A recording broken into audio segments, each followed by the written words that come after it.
Hey guys, Dr. Eric Pirrone from Family Chiropractic and Functional Life. Just going to cover some of the concepts we're going to cover. The first one is we like to refer to as the buffer and the threshold. So I'm going to draw a timeline here of birth all the way up to about 120. Yes, you heard that correct. 120 is what our design would be if we didn't have a lot of diseases and stress processes that actually cut us off almost a little over half that, which is pretty sad. So we're going to talk about how we can maintain that based on longevity factors. Now, when you're born into the world, we have some inborn buffers. Now, those buffers are things like our skin, our muscles, our digestive system, our immune system. We have some natural buffers that nature gives us, but believe it or not, we develop a majority of those buffers as we start to age. So we're going to draw some numbers up here, 18 to 24. So those buffers are based off of how we stressed ourselves. Did we run? Did we jump? Did we eat salads? Did we eat McDonald's? Did we have food that weren't for us? Did we sleep horrible? All those are buffers. We know all about them. We'll talk more in depth on our movement buffers here in a second. But those buffers actually what strengthen us to get that robustness and resiliency we want to see from our lives to keep us at 120. But then somewhere along the way, we start to lose that buffer. And we're going to talk about the physical buffer today, our muscles, our movement, and how those things work. Now, 18 to 24 is a very crucial time because that's usually where the growth plates will fuse. So in other words, when you're a child and I x-ray you, you're going to have growth plates inside of those bones.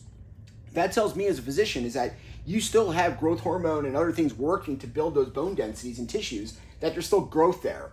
Well, between 18 and 24 is when that stops. So then all of a sudden, that buffer to keep building, it can go up still. You can still make gains after 24. I'm not saying you can't. But for the majority of people, they start to go away because we go into something called adulthood, right? So adulthood means that we no longer have 24 hours a day to play. What we now have to do is fit an income in. We got to fit relationships in. We got to fit all the things that we know that says, hey, I have no time for this. And that's when we'll start to see that natural buffer go down. So there's going to be a certain point to where that buffer will start talking to you. Now, we like to refer to that as the pain awareness, so pain. Now, pain in a body is like a check engine light on a car. It doesn't always tell you everything. It just says there's something going on here. Now, the gap between here and here is usually measured for us between stiffness, achiness, and oh my godness. So, oh my godness is when that patient walks in and goes, oh my God, doctor, I don't know what I did. I can't feel my leg. I'm dragging my foot. I got a raging headache. So my job is to get them away from that, oh my God, down to the achy and the stiff. Now the stiff is what we consider that threshold. Now again, that threshold is your body's talking to you, but you're like, okay, I'm not hurt. So again, we're basing that off the idea that again, we didn't work into that problem yet. So now we want to start to work on bringing that buffer back up.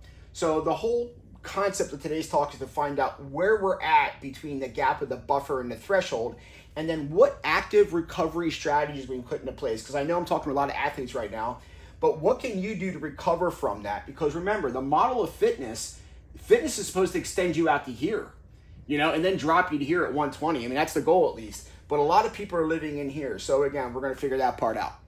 All right, follow me up.